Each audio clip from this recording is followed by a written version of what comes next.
Welcome to SuperTalk, the podcast that scratches your superhero itch. Just two suburban dads nerding out over superhero stuff on the small screen and the big.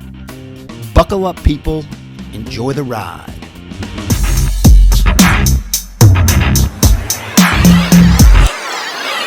Recorded. Okay, give me a countdown or whatever you want to do. 3, 2, 1. Welcome to SuperTalk, the weekly podcast dedicated to news and reviews of comic book media on the big and small screen. This is episode number 25. Oh my God. I'm your host, Brian Professor Pettis, and with me, as always, is my illustrious co-host, Titanium Tony Estrella. Titanium, number 25. Yeah, 25. I mean, this is a milestone for us. 25, that's pretty big. It's awesome. Yeah, and you know, we apologize to the listening and viewing audience. For those of you watching, we are doing this podcast virtually this week. I'm in North Carolina visiting my father for Father's Day, and Titanium is holding down the fort in the studio. So we've decided to come to you. We have to pander to the listening audience. We have to get an episode out this week. We've got a lot to talk about, so we're going to do this one remotely. Great episode. We do have a lot to talk about, Professor. So take us to school, brother.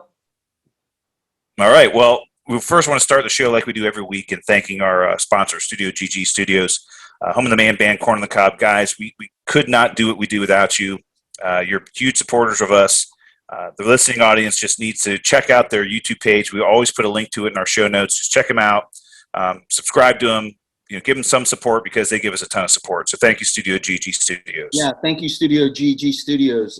Great bunch of guys down there, and they do a lot for us. I mean, stuff that you don't really see behind the scenes with Reddit and things like that. So it's awesome. Thank you, guys.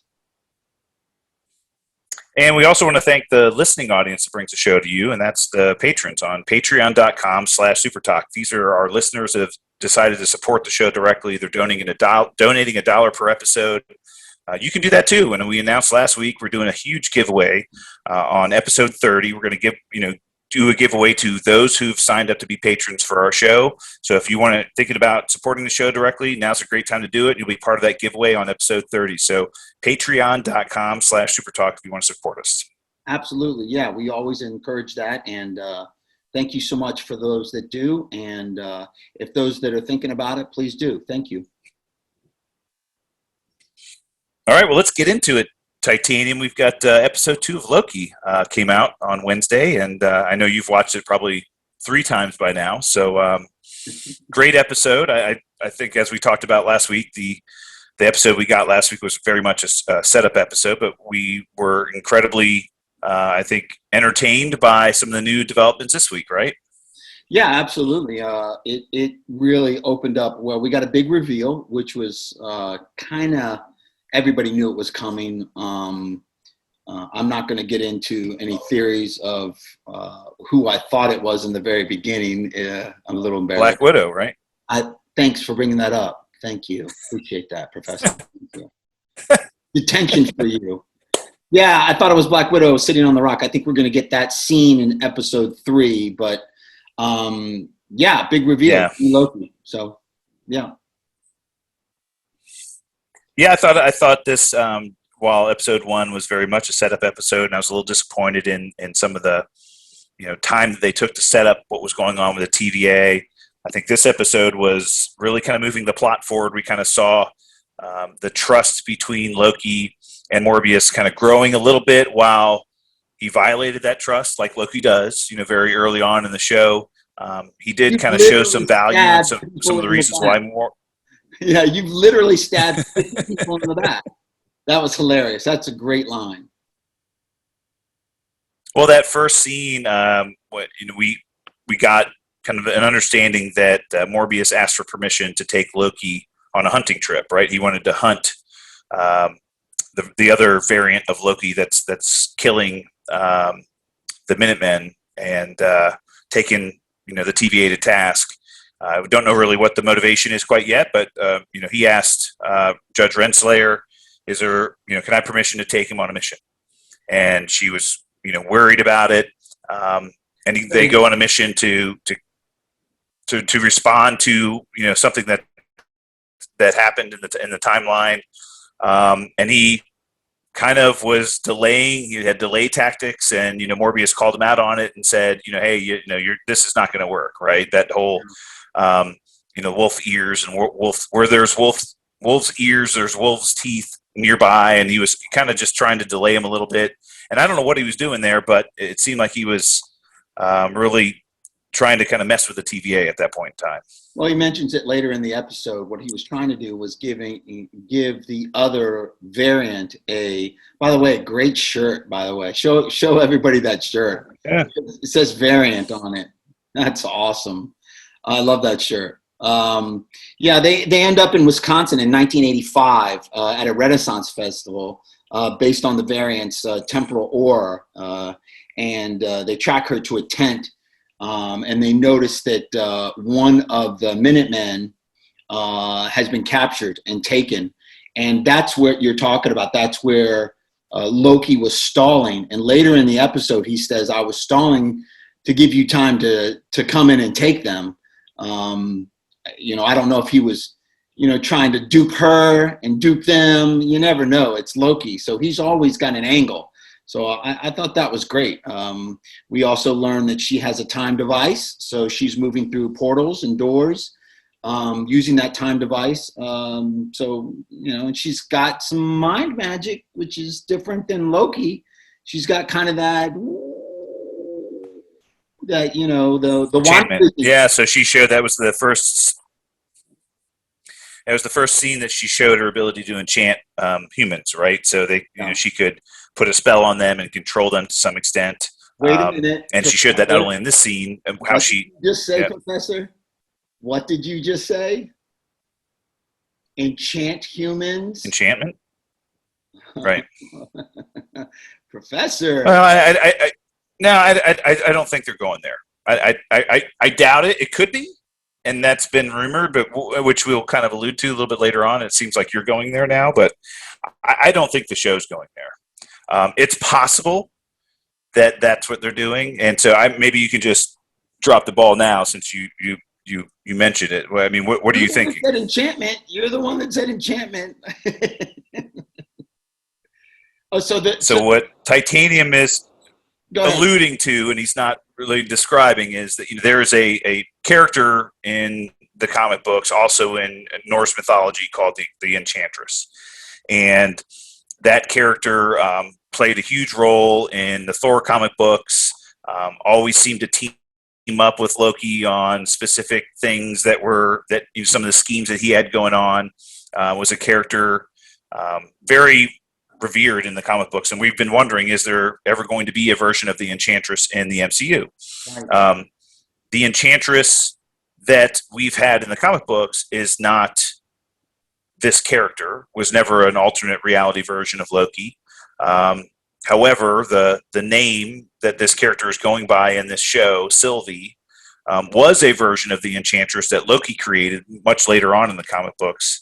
But I don't know if that's what they're doing. It could be, and this could be a character that's going to be remaining in the MCU, and maybe even the Loki the TV series for years to come. And maybe that's the role that she's playing, is the role of the Enchantress. I don't know that, but the fact that she enchants humans and that's one of her main powers may lead us to that direction, right? It's enough for speculation. You're absolutely correct, Professor. And the internet went wild apparently on the Spanish version of the credits of Disney Plus show.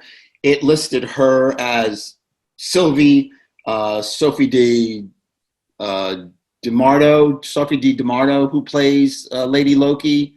It had her as Sylvie, so people went off the rails on this. But I'm in your camp. What was that? And it was in one of those documents too. It was in one of the documents that Loki was reviewing. It said that her name was Sylvie Laufey daughter, right? Instead of Loki Laufey son, it was Sylvie Laufey daughter, and so that was on one of the documents as well. So we understand that's the character now. And again, Sylvie was the name of a version of the Enchantress in the comics that Loki created much further down the line, more recently actually, but was not the original Enchantress. But that could be something they're doing in the show, and it would be very interesting to see if that's where the MCU is going with this. I don't think they're going there, but you never know. You're absolutely right. I think it would be more meaningful if it stayed Lady Loki. But anyway, we digress. Kind of jumped into that. I was going to get into that later. Yeah. At least we kind of but that whole tactic that Loki was using in that scene kind of backfired on him. Kind of broke some of the trust that Morbius was trying to set with him. And Morbius kind of put him to task. Said, "Look, you're going to be, demonstrating your value right now." And he said, "I'm going to put you in front of all these documents, and you're going to review the case files for this variant that we're hunting, and I'm going to." Look these over and try to find something like your life depends on it, right? Basically, it's like, I'm going to be done with you quick, right? Yeah, I mean, before they go to the library, or that's why I call it the library, it kind of looked like that. Loki was in Morbius's desk reading a jet ski magazine, which was really interesting. I guess Morbius has this obsession with the 90s. Obviously, he's drinking Jolt drink, and he's got this obsession with the 90s and is obsessed with jet skis. And he goes on a tangent later about jet skis, form and function come together. And he's talking about jet skis. I thought that was a great scene. But one brief time in the early 90s, we had form and function came together to create the jet ski. It was kind of crazy. Yeah, I love jet skis too, but man, he just seems a little wacky about them. That's awesome. And of course, everybody's talking about, man, if we don't see Morbius on a jet ski, I'm done with this show. He needs to be. Yeah. That'd be a great scene. But anyway, we learned a little bit about Miss Minutes at that time.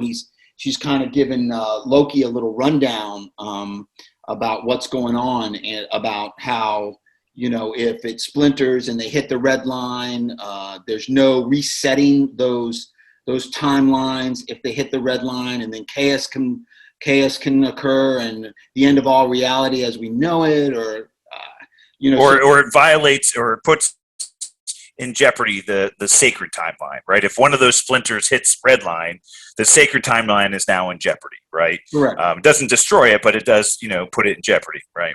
Yeah, and making reference to the multiverse wars or whatever. So I thought that was a little bit interesting. And then I guess Morbius then meets up with Judge Renslayer, and kind of asks for one more shot, right? Or asks for I don't know.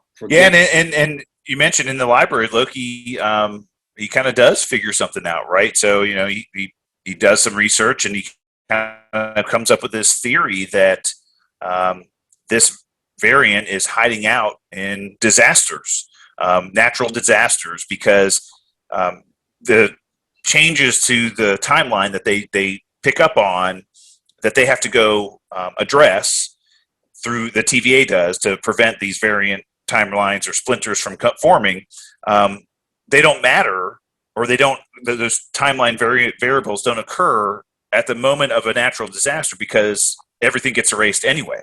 Right. So he's like, hey, this person's hiding out in the natural disaster because they can do whatever they want, and everything's going to get wiped away anyway by the disaster. So that's where they're hiding. And it was a great theory, and he kind of came up with it. This was something that they came up with, Loki came up with, and then Morbius was like, hey, this is a pretty good theory, and they tested it. Right? Where did they test it? Pompeii. They went to the island of Pompeii, and Loki's letting goats go, my horned friends, and he's cussing at people and telling them they're going to die. And Morbius, he agrees with him. Yeah, there was no new altered timeline that started, and they tested, science, right? Science. He said, just the fact that we're here, the two of us are here at this moment in history, should create a splinter, right? If we do anything, it's going to create a splinter, and it didn't. So Loki's theory was correct, and then they used that theory to track down where the variant was hiding out using the kablooey gum, the kablooey candy, right? Yeah. Yeah. Before that happened, though, another interesting thing I wanted to ask you: did you catch the fact that when Morbius and Renslayer were having their discussion in her office, she talks about another analyst, another agent that gave her certain gifts and things. And also Morbius said, these guys don't look familiar, but that guy right there, that one seems, and then she cuts him off as he says something. He almost alludes to the fact he seems familiar, but he doesn't say familiar. He goes, he seems... Do you think he knows one of the timekeepers? The timekeepers revealed themselves, or I have a theory on that whole thing myself, but he says something like that. Do you think he's seen one of the timekeepers maybe? No, I think he admitted early on that he's never met them. Right? He's like, I've never met them. I don't even know where they are. And I think I would assume that a lot of the TVA feels that way, or like, these 3 space lizards are dictating our lives, and we've never met them. Right. But the other interesting thing that I thought, not about that conversation specifically, but later on the show, when we find the TVA agent that had been kidnapped, saying that she told the variant, female Loki, how to find the Time Slayers. Yeah, how to find find them. So how do they know? How do the Minutemen know where they are? But Morbius has never met them and doesn't know where they are. Her was C-20, I believe. That Minuteman C-20 that was captured by Lady Loki later told Morbius, I told him exactly where the timekeepers were. So yeah, that's interesting. How did she know where they were? Yeah, how does she know? Right, exactly. But yeah, it did seem interesting that Judge Renslayer said, I have other analysts that work for me. You're not the only one, and they're probably setting something up there, for future episodes, right? I'm sure there might be either a rival or some other character they're going to introduce that we didn't expect. We'll maybe find out who that analyst is. That's cool. Potentially. Yeah, potentially. I guess you're right. Yeah, but they test this theory out. Mm-hmm. Go ahead, Tone. Oh, the kablooey gum. I guess they tracked it back to a natural disaster in, I guess, 2050. 2051? Yeah, 2050. Yeah. Yeah, at a Roxcart store. I guess Roxcart's a big Marvel corp, right? Roxxon. So Roxxon is a big Marvel corporation. Roxxon Oil, they're kind of like the Standard Oil of Marvel Comics, right? They're kind of the big corporate conglomerate that has a lot of money and has a lot of influence and power.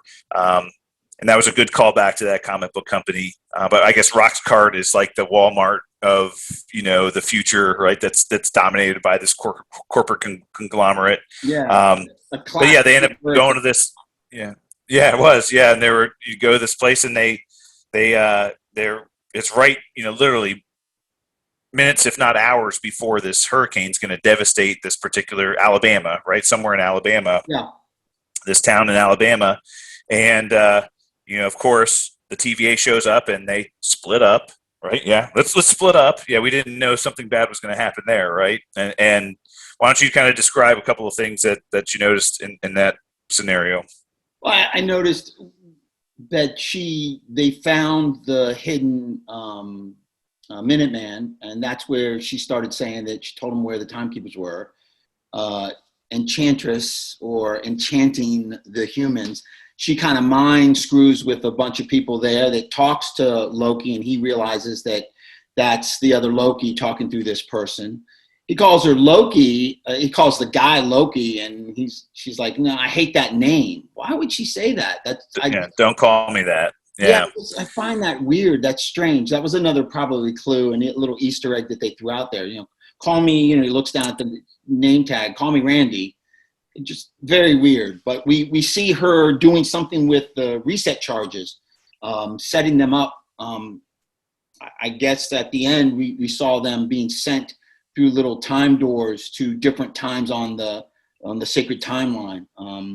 But yeah, I thought that was interesting. And also their discussion, they're talking back and forth. They're trying to figure out who's the more superior Loki.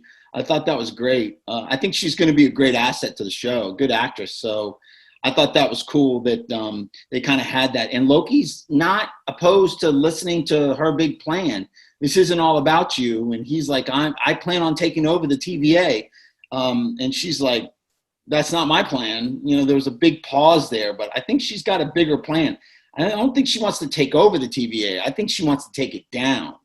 I think she wants to absolutely obliterate it. And I think the time charges, the reset charges, is part of her plan.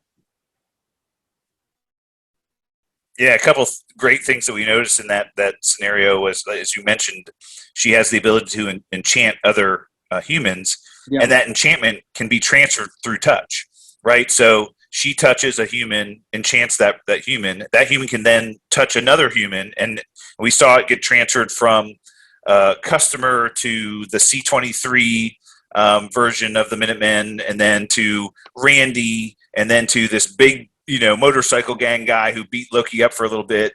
And she, all the while, she was working, doing other things while she was talking through her enchantment. Yeah. She's like, I got work to do, right? I mean, she was setting all those time charges, right, that she had to do.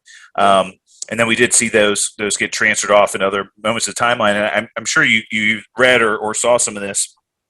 When that happened, we flash back to the TVA, and they get a big alarm bell goes off in the system. Oh my God, we've got all these branches. I don't know, I can't remember what they called it. We got an X-23 scenario, or whatever it was, right? And but they started listing all the places and times that those reset charges were sent, and there were some huge Easter eggs in that list. If you pause the show and look at them, one was sent to Ego the Living Planet. Yeah. One was sent to Vormir. One was sent. I mean, just really crazy Easter eggs that were going on there.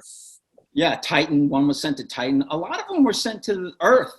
Did you see that? Oh yeah. A lot was sent to Earth, which is weird. But they kind of went nowhere. One was sent to nowhere, which I thought was interesting. I don't know where they're going with that.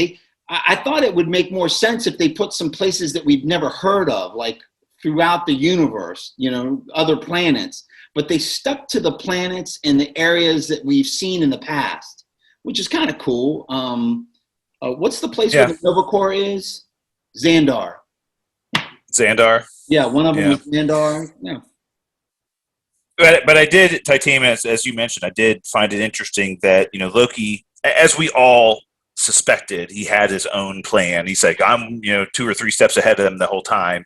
That his plan was to take down the TVA from the inside and take it over, because he thinks that the TVA is the greatest power in the universe. We saw him say that in the last episode, right? Yeah. He's like, this is amazing. I want to take them down, and I want to take them over. And I agree. I think she is all about chaos. She is all about this organization is wrong, and I'm going to take them out. Yeah, she wants it down. She wants to take it out. You're right.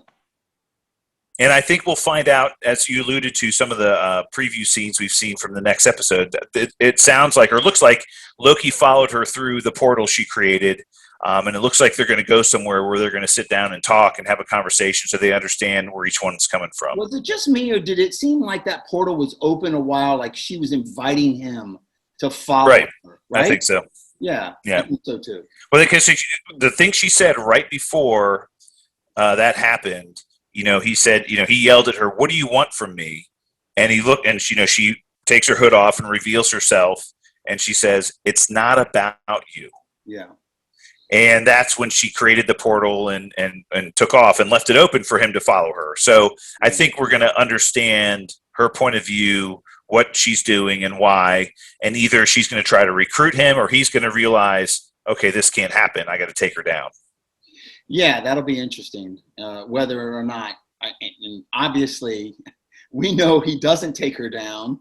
She does succeed. I mean, the multiverse of to some extent, right? To some extent, I think the multiverse is created with separate timelines. It's going to be interesting. It's a fun show. You mentioned to me earlier this week. That you were shocked that they revealed her as the big bad this early in the series, and that this was like a major reveal, a major plot point that happened in episode 2. We have 4 more episodes. What is the rest of the show going to be like? I mean, I think we're getting to a Falcon and Winter Soldier scenario here, where so much of what we've seen in the previews for this series, we've seen a lot of it already, and I think maybe through next episode we may have seen it all. And so some of the things that are coming, we haven't seen any of it yet in the previews. So. Right. Yeah.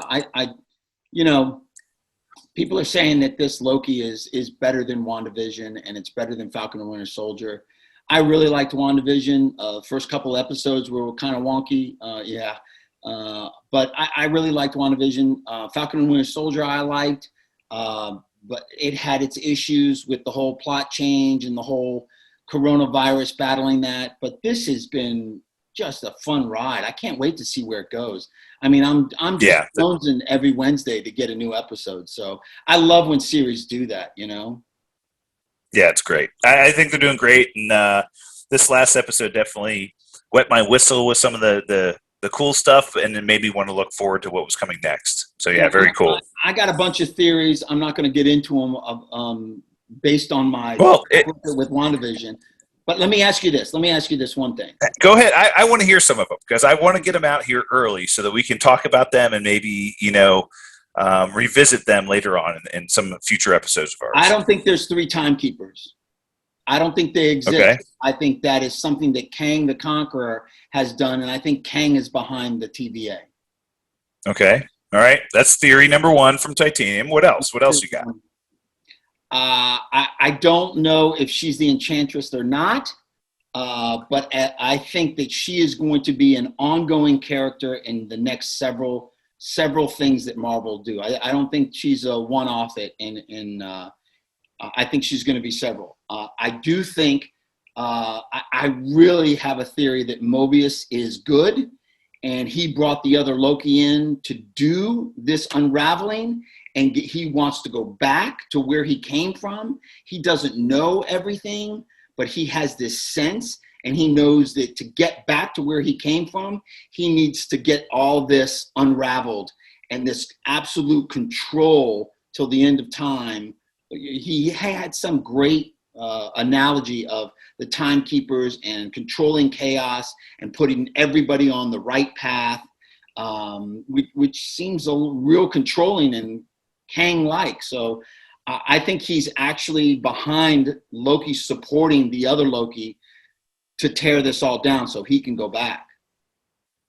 Great theories, and I think that's one of the great things this show is doing. And we've talked about this before, Titanium, that one of the things Marvel does really well is build up and establish strong villains and build them up as characters, right? And if this Sylvia, or Sylvie version of Loki, or whatever we're going to call her at some point in time, becomes a character that's either kind of an anti-hero, just like Loki has been through the MCU and the movies in the past, or is this going to be somebody that becomes a big villain, or somebody that becomes an ally of the Avengers? So we don't know, but they're building this character up, and it's something they can use not only in future movies, but also the next series of Loki, which we know is coming. We know another season's coming. Yes, right? We do, which will be interesting. So I don't know if they can tear it all down and then have a season 2. Well, the season 2 of Loki doesn't necessarily need to involve the TVA. That's true. Okay, I didn't think of that. But right. We just know that a Loki season 2 is coming. Does that mean it's Loki working for the TVA? Maybe, but we don't know that for sure. Right? Very good. Or it could be the both of them tearing something else down. Exactly. Right. Cool. All right. Well, let's jump into some news, other news for the week. Last week you mentioned that the first episode of Loki surpassed the viewership of WandaVision and Falcon and Winter Soldier. Their series were eclipsed by Loki's episode 1. I found out it wasn't just those. It was every show that's ever been on Disney Plus. So even The Mandalorian, it surpassed the viewership of The Mandalorian. And I mean, that just shows you this show is doing gangbusters, man. And Disney Plus is doing very well as well. Yeah, I think they've got a lot of new subscribers, and I think their footprint now in the streaming world has gotten pretty big now.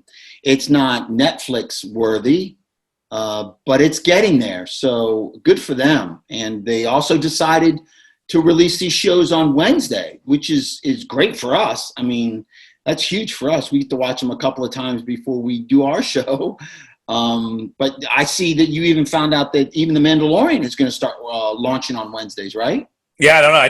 You mentioned that to me, that you thought that every new series was going to be coming out on Wednesdays now. I thought that they were going to be sharing the week. I thought that Marvel was going to own the Wednesday night slot and Star Wars was going to own the Friday night slot. But you're thinking that they're going to move everything to Wednesdays now? I think Marvel. What I heard was only Marvel. I Right. don't know about the Mandalorian, which would be huge, but I know Marvel now because their Marvel movies are being launched on a Yep. Thursday night, Friday. They don't want to compete with that. They want to dump them or release them on Wednesdays and then have the movies on Fridays. Yeah. And eventually, we're going to have some Marvel and Star Wars content overlap. At some point in time, The Mandalorian is going to be on at the same time that Ms. Marvel is on, for example, or the Obi-Wan Disney Plus show is going to be on at the same time the Hawkeye series is, or something like that, right? We're going to have some overlap. Yeah, absolutely. And they can't be released on the same evening. It's just not going to happen. No. So yeah. I think you're right. I think hearing that synopsis, I think it's going to be Star Wars sticks with a Friday because they're not really pumping out new movies yet, but eventually they might. But Marvel definitely, they're going to release them on Wednesdays. Yeah, and I just let's kind of move into some Spider-Man news. I just learned that I saw that Kevin Feige came out and said that he's working directly with Sony on the promotion of the Spider-Man No Way Home movie, which is odd because Sony's always owned the promotion of that movie. Well, now Kevin Feige came out and said, no, Marvel and Sony are working together on the promotion of Spider-Man No Way Home because it benefits both of us equally. And that tells me it's coming. The trailer's coming out with Black Widow. That just tells you, because everybody's like, why would the trailer come out with Black Widow? It's not a Sony property. It's a Marvel property. Well, now Marvel's doing the promotion. That's when it's going to come out. Absolutely. Yeah, I said that last. I think all this speculation, Tom Holland's birthday, it was going to drop. I think it's coming out with Black Widow. I think you're right. Yeah. Yeah. Well, and again, that's just more confirmation. Now that Kevin Feige's involved in the promotion, why wouldn't they do that? It's a great way to not only get eyeballs on that trailer when people are watching it on Disney Plus, but they also get eyeballs on that trailer in the theaters, right? And we bought our tickets. We're going, so we're excited to see it, right? Yeah, we're all locked in and loaded. I can't wait. We can see it Friday night. So. All right, and then some awesome news also, and we'll talk about the Spider-Verse, was that got some news about the Morbius movie, which has been pushed back till early next year. I believe January, February, March timeframe next year. Yeah, I heard you. Yeah. But Tyrese Gibson came out. He's doing some promotion now for the Fast and Furious movie that's coming out, I believe, next week, right? And so he was in an interview, and people were asking about Morbius and the delays, and hopefully we're going to be able to get to see it. And they were asking him questions like, hey, is the we got some, the Vulture was in the trailer. Does this mean that the Morbius movie's in the MCU? And he goes, oh yeah, it is. It's in the MCU. And he's like, wait a minute, this the same MCU with the Avengers? And he's like, oh yeah, same MCU with the Avengers. So that was just huge news for him to drop. The fact that the Morbius movie is set in the MCU is absolutely. We always thought it was in the Spider-Verse, which was where Venom is, and the kind of not MCU version of the Spider-Verse. And we've thought, how are they going to combine these? But now we're finding out that it is the MCU. That is huge news. Well, I think they did damage control for him opening his mouth, and they came out and said, no, it's not really. It's not. He misspoke, and but I think he spoke correctly. I trust. I think he pulled a Tom Holland, Mark Ruffalo moment where he just basically came out and spilled the beans. I think they wanted to wait till the Morbius movie came out to release that to shock everybody. That would have been huge news then, and it would coincide with the movie's release. And I think he's let it slip out of the bag. I think Spider-Man No Way Home and the Venom movie are going to answer some of those multiverse questions as well. And so maybe that concept that Morbius is in the MCU will already have been kind of torn down by the time the Morbius movie comes out. But yeah, Sony was trying to like hush about it. But yeah, I totally agree that he was dropping something he shouldn't. It was great. Awesome. And then you have some news about Titans season 3, right? Yeah, the Titans teaser trailer dropped. It looks pretty cool.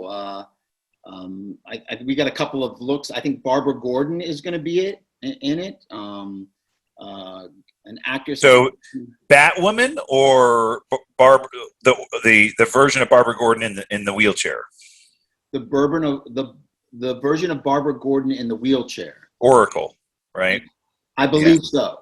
Yeah, I don't think Batgirl. I don't think she's going to be the Batgirl. I think Oracle. Yeah, so for the listening audience, Barbara Gordon played Batgirl in the comics for many, many, many years.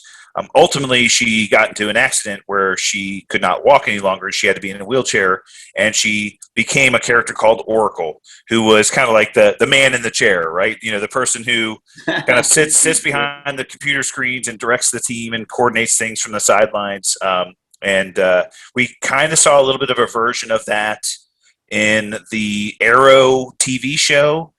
There was a version of that kind of character being played, doing the Oracle kind of stuff, being called Oracle. But yeah, that's great. I mean, I think having Barbara Gordon, and you said Scarecrow was in the teaser as well, right? It's a Scarecrow. It looks like the Red Hood is going to be introduced into this. There was a clip of him in there. So yeah, Savannah Welch is the actress playing Barbara Gordon, and she has one leg. And is she a smoke show?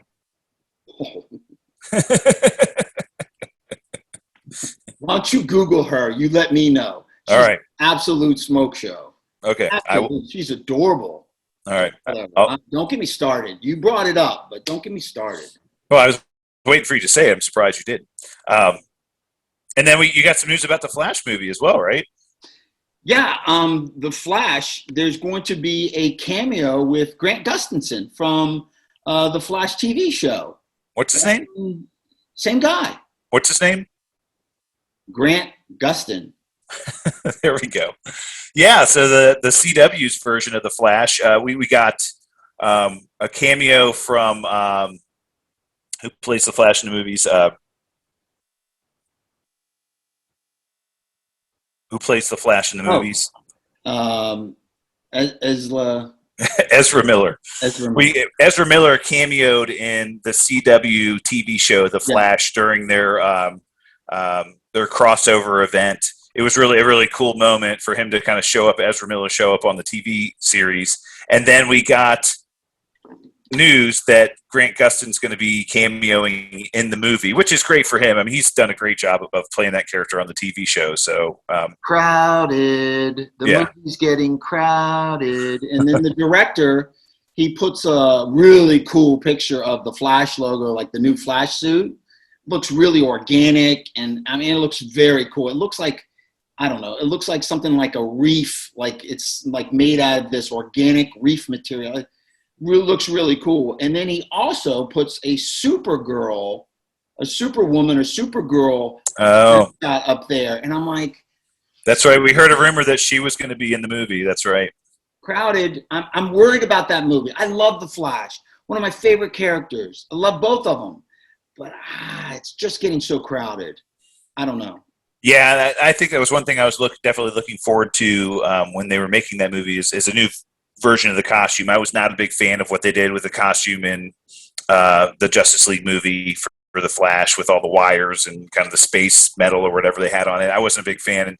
And you knew that Bruce Wayne or somebody was going to design a new suit for him that was more functional and more comic book accurate, right? Yeah. Very cool. Yeah, it looks great. I'm worried about that. Again, I'm going to hold off, but I'm worried about that. All right, let's get into the topic of the week. Yeah, so I thought we'd just kind of discuss some. So we've had a number of different characters, heroes, villains, superhero teams have been portrayed in movies of all the comic book movies that we've seen and even TV shows that we've seen over the years. But there's been a handful that we haven't seen yet.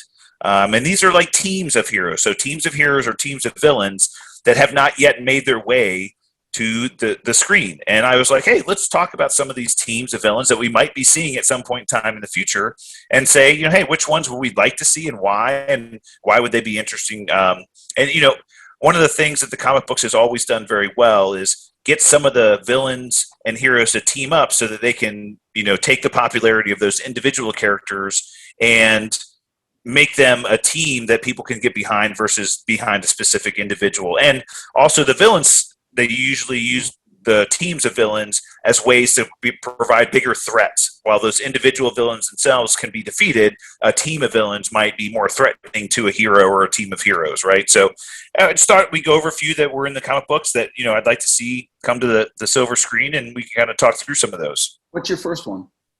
So the first one is the really interesting one. It's called the Serpent Society. We've seen kind of some offshoot individuals who've played some of these characters in some of the and Luke. Yeah, Diamondback was in the Netflix series. Bushmaster was in the Netflix series. Yeah. But we haven't really seen them do the Serpent Society, and it's really cool and ridiculous at the same time. Each one of the members of the Serpent Society is named after a snake, and their powers are kind of in line with that particular version of the snake, right? So you had King Cobra, Bushmaster, Black Mamba, Puff Adder, Anaconda, Viper, Sidewinder, Diamondback.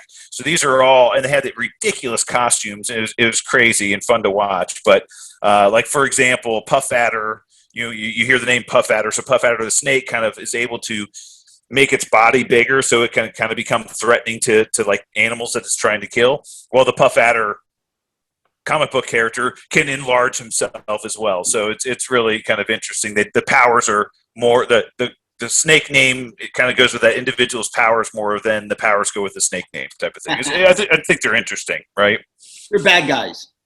Yeah, bad guys, and they've shown up in Heroes for Hire, Avengers, Spider-Man's fought them. I mean, they've just been all over Marvel Comics in the past, and I just thought, hey, it'd be cool to introduce a few of those characters, or even if you just want to use them as a way to show the Avengers taking down a team of bad guys at some point in time. Hey, yeah, we'll just throw the Serpent Society out there and just throw them to the wolves or whatever. It'd be kind of fun. I like it. What do you got next? So the Injustice League. So this was something that was teased at the end of the Justice League movie, the original theatrical, right? Yeah, the original theatrical release of the Justice League movie. We got a end credit scene of Deathstroke riding in a boat, going up to Lex Luthor's yacht, and he mentions to Deathstroke that I think it's about time we put together a league of our own. Yeah. Right? And he was intimating that he was going to put together a team of baddies, right? And so we were thinking that's the direction they were going.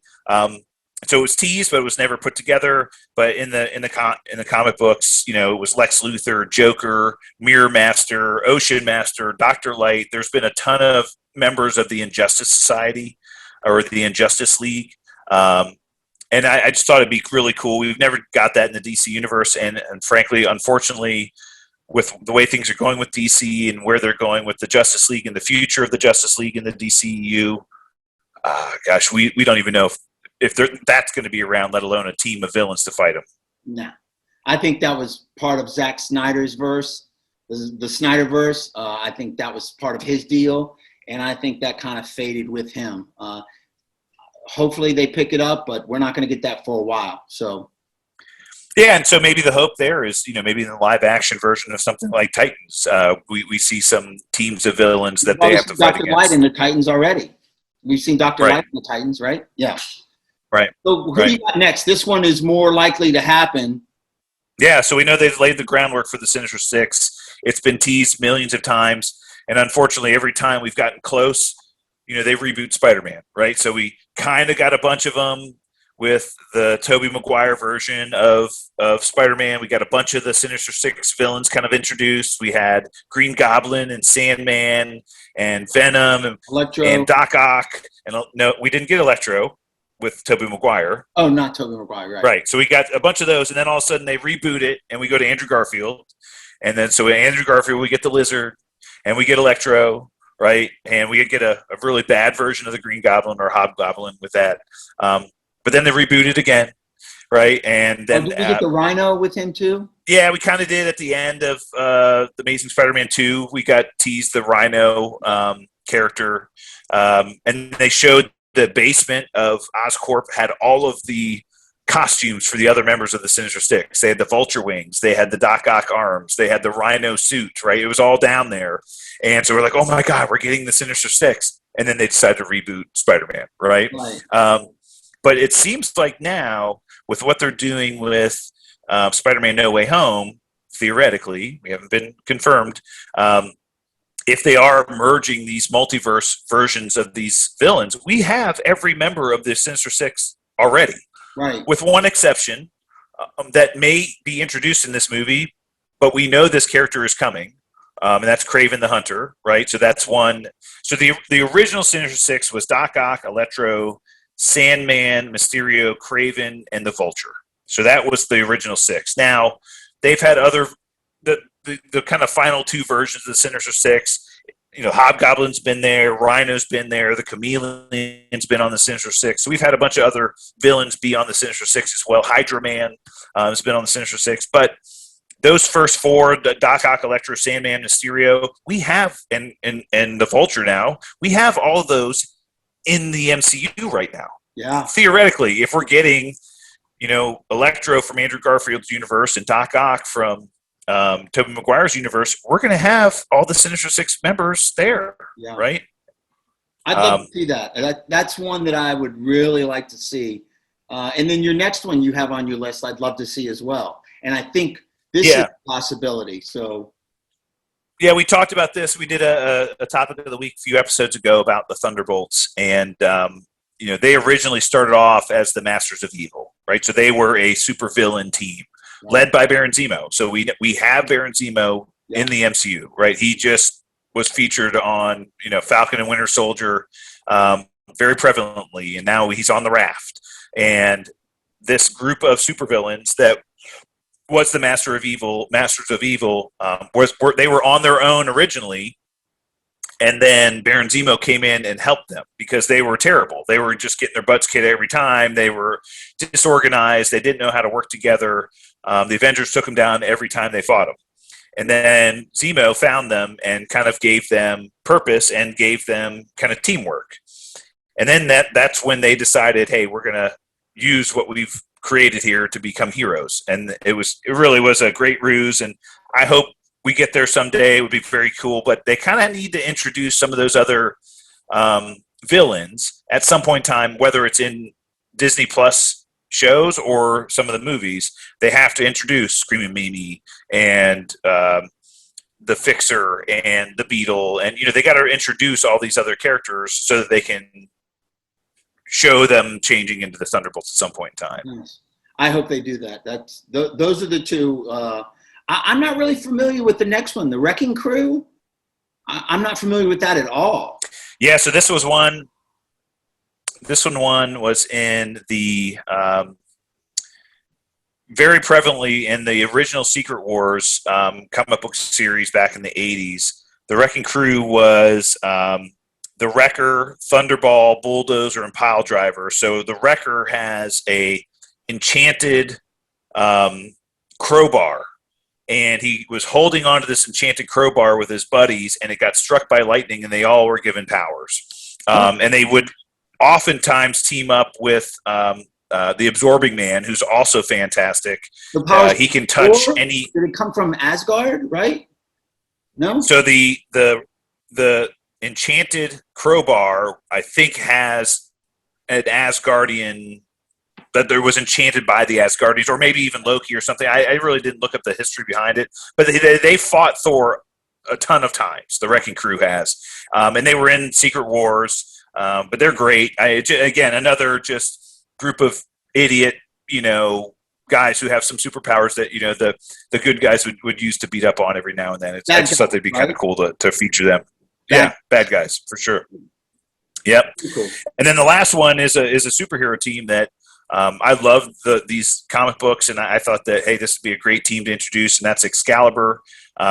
It was based in England, so there was a time in the comics, we've talked about this, where theoretically the X-Men died, and at the time Nightcrawler and Shadowcat, who's Kitty Pryde, had been injured in fighting in a previous ordeal, and they were staying on Muir Island, which is in Scotland, with Moira McTaggart, and the X-Men died. They're like, oh my gosh. Well, then Captain Britain was there and his wife Megan, and then all of a sudden Rachel Summers, who's Phoenix, escapes Mojoverse, and she's being chased by these metal werewolves, and this team forms, and they're just a great, cool team with, all had cool powers, and they decided to form a team to kind of, live up to the memory of the X-Men, and they're just really cool characters as well. So I thought that that'd be something that we might be able to do in the future if we ever do get to introduce some of those characters in the X-Men world, X-Men verse, right? Right,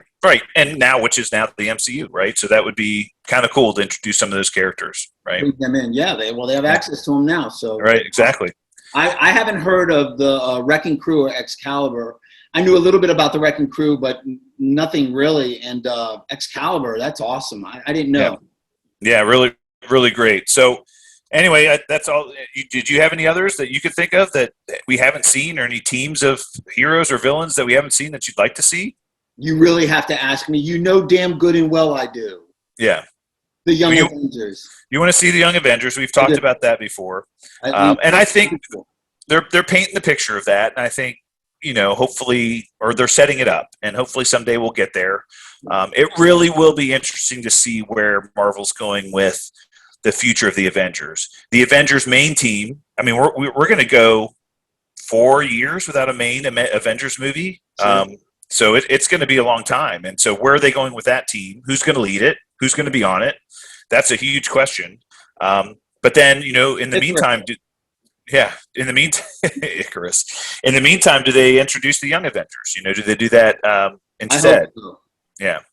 I hope so. Yeah. And there's been others. I mean, the Inhumans would be cool, but they totally ruined that with that stupid TV show they put on ABC. Really, really, they were at one point in time, the Marvel was doing an Inhumans movie. They decided to do an Inhumans TV show instead, and it totally ruined every one of those characters and just blew it. So I think Marvel's kind of punted. As a matter of fact, I think that's why they went with the Eternals versus doing an Inhumans movie. They decided to go with the Eternals. You're absolutely right, Professor. Nailed it. Absolutely right, Professor. Okay. All right, we got a listener question of the week, right? Yeah, we do. We got a listener question from Elisa St. Laurent. She asked, what's the difference between Loki and Baron Zemo? She had thought that Baron Zemo and Loki were the same people, but then realized, wait a minute, they're not the same people. What's the difference between them? Okay, so Loki has a British accent. Baron Zemo has a German accent. Okay. Number one. Yeah, number one. Loki's the god of mischief. He's, based on the Norse god Loki, the son of Odin, sort of stepson of Odin or adopted son of Odin. God of mischief, kind of an antagonist of Thor. Baron Zemo is, again, we can kind of talk comic history or MCU history, but Baron Zemo in the MCU is a person who was from Sokovia, theoretically, in the MCU, right? Yeah. And was a baron and is very rich. And we found out he's rich. Powerful, influential, but he's more of a crime boss and a crime lord. Yeah. In the comic books, he is the son of the first Baron Zemo was Heinrich Zemo, and then this version, Helmut Zemo, that we have in the MCU was the son of a previous Baron Zemo who fought he was part of Hydra and fought, against Captain America back in the 40s and 50s. And then his son took over that mantle and ended up getting a version of this super soldier serum as well, and got some, super strength powers. But this version, as we've seen in Falcon and Winter Soldier, wants to have nothing to do with the super soldier serum at all. So I really hope they have a plan for Baron Zemo. I really like that character. He's another kind of anti-hero Loki type character that I really would like them to inject into a lot of upcoming stuff. So yeah, and you just want to see Daniel Bruhl doing some more dancing, right? On the dance, all right? Yeah, awesome. Yeah. He played the character really well, and I think they've got future plans for him. We'll see where they're going to go. Thank you, Elisa St. Laurent, for the question. Love you. Absolutely awesome. Thank you so much for watching too. All right. Well, shit, I hear a bell, Professor. All right. Let's go to bed. That's it for us this week. We'll be back next week for more Super Talk. To get in touch with us, hit us up on social media, SuperTalk Podcast at Outlook.com or at SuperTalk Pod on Twitter. Until then, stay super, everyone.